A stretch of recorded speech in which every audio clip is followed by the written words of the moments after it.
Some call me the sage from South Central. Others call me the czar of common sense. But you can call me Larry Elder. And you're invited to join me tonight, starting at 7, right here on AM 560, The Answer. Good morning, Dan and Amy. So Truth in Accounting, regular feature on the show, has put out a new report on essentially the financial stability of the 75 most populous cities in the country. And I'm trying to think, what is the common thread here as I'm pouring through these? New York, Chicago, Philly, Baltimore, Tucson, Detroit, getting into 27, Omaha, 33, Virginia Beach, Columbus, 38. Why are we? 30, because I'm trying to find a city that's where there's a Republican mayor in the top 75. And I have to go all the way down to 38, San Diego. You mean San Diego? Yes. We won't say what it means. Right. So it's just interesting. You know, you just look for the controls, the points in common, the things that are characteristic of cities that are similarly situated, like, say, New York and Chicago. But they look at taxpayer burden and what that indicates about the cities. And, again, I'm on the board of Truth in Accounting here in Illinois, so factor that in. However you see fit, full disclosure, unlike, say, senior leadership at the FBI, full transparency. As we're now joined by the founder of Truth in Accounting, she is Sheila Weinberg. Sheila, thanks for joining us. Appreciate it. Thanks for having me again. And so the latest, greatest report, I'm trying to recall the last iteration of this report, and I don't see it the worst offenders when it comes to taxpayer burden. I don't see a lot of positive movement from the New Yorks and the Chicagos and the Philadelphias, but particularly New York and Chicago, because there's quite a drop-off from New York and Chicago to the rest of the cities in the report. Yeah, and our study, again, we do it per taxpayer burden. That's the amount of money the cities need to pay.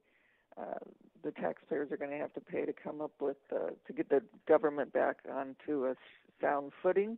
And each taxpayer's share in Chicago is $45,200. But the good news is New York is worse. It's actually $62,500. All right, so Amy, you got to write a check for $135,600 to the city of Chicago to rep for you, Peyton and Eli. Oh, yeah, right. Yeah. No, I mean, Sheila, I have to tell you, I got my, because it's tax time, and I looked at, what was escrowed in for my mortgage, and I pay more in taxes than I'm actually paying down for the principal.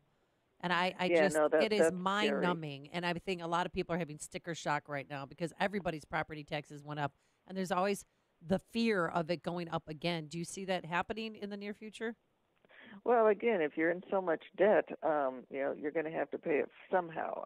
And unfortunately, a large part of the debt is related to pensions, which the Illinois Supreme Court has said that you can't change. So they're going to have to come up with the money somewhere, and unfortunately, it appears they're going to go back to the taxpayers to do that. Well, as you look at these cities, and I mean, again, the drop-off precipitous from the worst offenders to some of the least in this list of 75, some even with, it looks to me like a surplus as it pertains to taxpayer burden. But besides being run by Democrats or lorded over by Democrats, what are some of the other characteristics in common among those cities with the highest per taxpayer burden?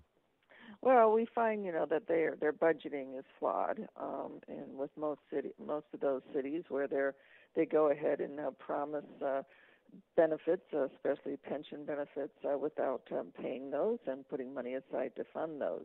So the largest problem is just getting them to do their budgets right. So, again, the mayor has, the current mayor and the previous mayor have always said, hey, our budget's balanced, we're meeting the state requirement. The citizens thought everything was fine, and now all of a sudden, bang, we have this huge debt, and it's because of the flawed accounting used to calculate the budget. Just by comparison, so Chicago, the per taxpayer debt is $45,200.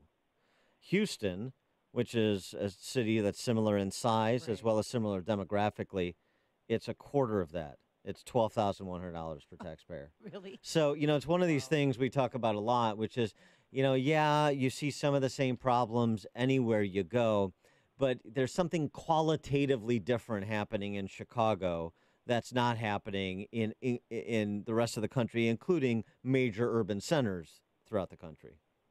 Yeah, and it's funny when you're a person and you have financial difficulties, it is hard to get credit, and we found it a little disheartening in the last budget deal when the state legislature decided to issue the city another credit card, ability to have another credit card by securitizing future tax revenues. Remember how we got money by giving somebody away all our property tax, our parking fees. Well, now we have given away future sales tax, so we can borrow that money now and use it now, and then what are future taxpayers going to use to pay for their services and benefits? Where do you suggest that we cut spending?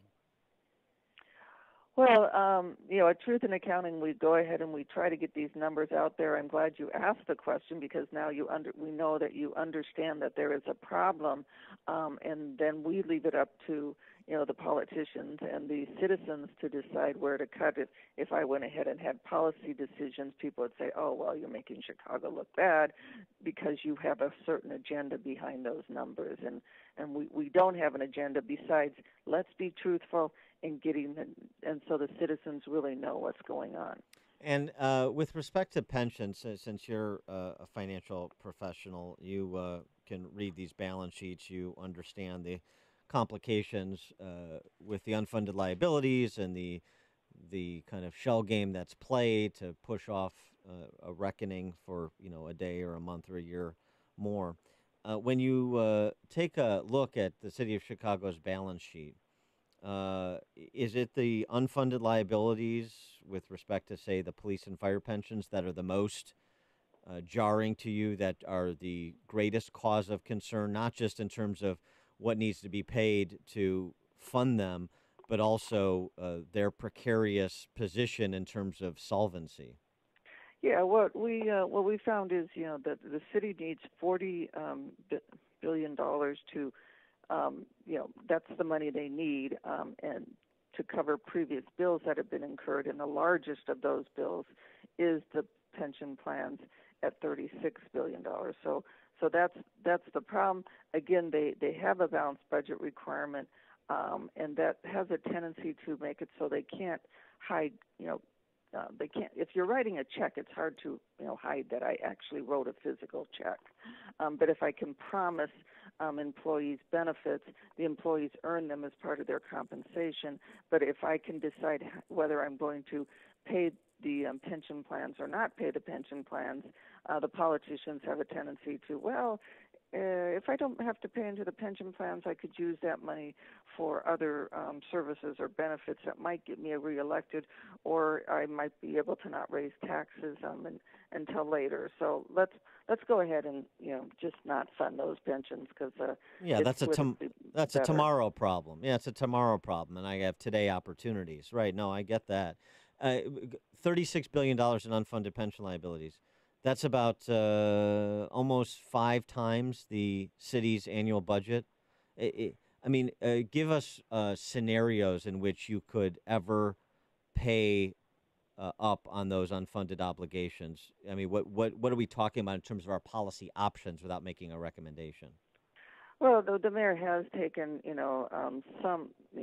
some good steps where, and I know you guys hate taxes, but, he's gone ahead and raised taxes to try to generate enough money to pay for these. But again, he's going to have to, there are a couple of funds that haven't, he raised taxes for some of the pensions, but there are still more pension plans that need more funding. Raising property taxes, is an idea, is what he's done, and they're going to have to, you need to bring more money in or take less money out, and they haven't come up with a lot of good ways to take less money out. Yeah, as our mutual friend Ed Backrack, who's done a lot of great work in the pension reform space, has said, it's either pay up or dry up. That's where we're at, and that's what's going to happen to those pensions. And I don't think you have a lot of politicians in this state or city being honest about that. She is Sheila Weinberg. She's the founder and CEO of Truth in Accounting, truthinaccounting.org, and also statedatalab.org. Sheila Weinberg, thanks so much for joining us. Appreciate it. Thank you. And she joined us on our turnkey.pro answer line.